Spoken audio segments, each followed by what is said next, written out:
नमस्कार, FT live में आपके साथ मैं हूं सिमरन कौर।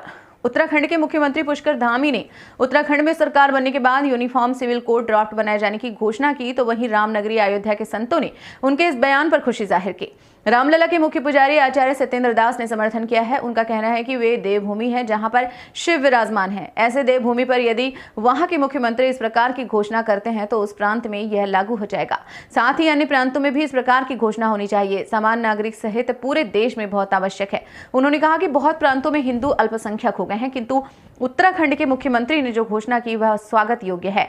वहीं दूसरी ओर रामादल ट्रस्ट के अध्यक्ष पंडित खलकीराम का कहना है कि उत्तराखंड में नहीं बल्कि पूरे देश में ही सिविल कोड ड्रेस की जरूरत है, क्योंकि एक देश एक भेष होना चाहिए। आप देख रहे हैं कर्नाटक में जो हिजाब का विवाद फैला है, यह धीरे धीरे पूरे देश में फैल रहा है। उन्होंने कहा कि जैसे चिंगारी सुलगाते हैं तो उसकी आग पूरे देश में फैलती है, इसलिए उत्तराखंड सरकार अध्यादेश लाने जा रही है। केंद्र सरकार से मेरा अनुरोध है कि इसको राष्ट्रीय स्तर पर लागू किया जाए।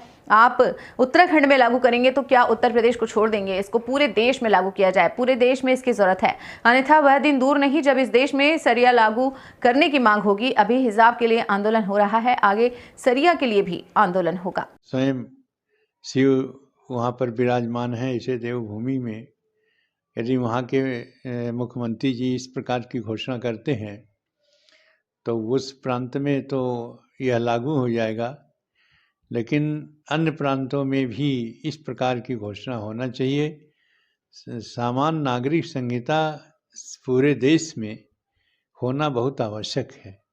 यदि नहीं होता है, समस्या तो बहुत है, क्योंकि बहुत प्रांतों में हिंदू अल्पसंख्यक हो गए हैं, किंतु जो वहाँ के उत्तराखंड के मुख्यमंत्री जी ने घोषणा किया है वह स्वागत योग्य है। उसका स्वागत करना चाहिए और लागू हो जाए, और वहाँ के जो भी निवासी हैं पूरे उत्तराखंड के, वह उनको स्वीकार करें।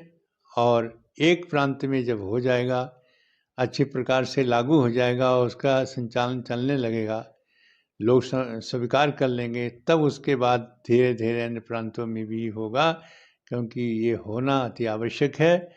वहाँ के मुख्यमंत्री जी का सोच बहुत ही उत्तम है और स्वागत योग्य है। मैं रामलला जी की ओर से मैं स्वागत करता हूँ, सम्मान करता हूँ, साथ ही साथ शुभकामनाएं, शुभ आशीर्वाद देता हूँ कि इस प्रकार के जो लागू कर रहे हैं समान नागरिक संहिता, उसको उनको पूर्णतया सफलता मिले। देखिए, उत्तराखंड में नहीं पूरे देश में आज सिविल कोड की जरूरत है। क्यों? एक देश एक भेष। आप देख रहे हैं भी कर्नाटक में जो हिजाब का विवाद फैला है, ये धीरे धीरे पूरे देश में फैल रहा है। एक ये चिंगारी सुलगाते हैं जिसकी आग पूरे देश में फैलती है और इसकी चर्चा विदेशों से होती है। उत्तराखंड में सरकार जो अध्यादेश लाने जा रही है, केंद्र सरकार से अनुरोध है कि इसको राष्ट्रीय स्तर पर लागू किया जाए। आप उत्तराखंड में लागू करेंगे तो क्या उत्तर प्रदेश को छोड़ देंगे? ये पूरे देश में लागू किया जाए, जिसकी जरूरत है देश को आज को, अन्यथा वह दिन दूर नहीं है जब इस देश में सरिया लागू करने की मांग होगी। अभी तो हिजाब के लिए आंदोलन हो रहा है, फिर सरिया लागू करने के लिए मतलब आंदोलन होगा। इसलिए सरकार को सिविल कोड जल्द से जल्द लोकसभा में लाके इसको पारित करना चाहिए। एक विशेष उत्तराखंड को नहीं, मानते हैं कि उत्तराखंड की कुछ विसंगतियां हैं, इसलिए सरकार वहां ये लाना चाहती है, लेकिन ये विसंगति पूरे देश में फैल चुकी है। अगर सरकार इसको लाती है तो इसका सीधा प्रभाव उत्तराखंड से बेहतर बंगाल में दिखाई पड़ेगा, जो सीधे बांग्लादेश बनने जा रहा है। एफटी लाइव के लिए संवाददाता सतीश यादव की रिपोर्ट।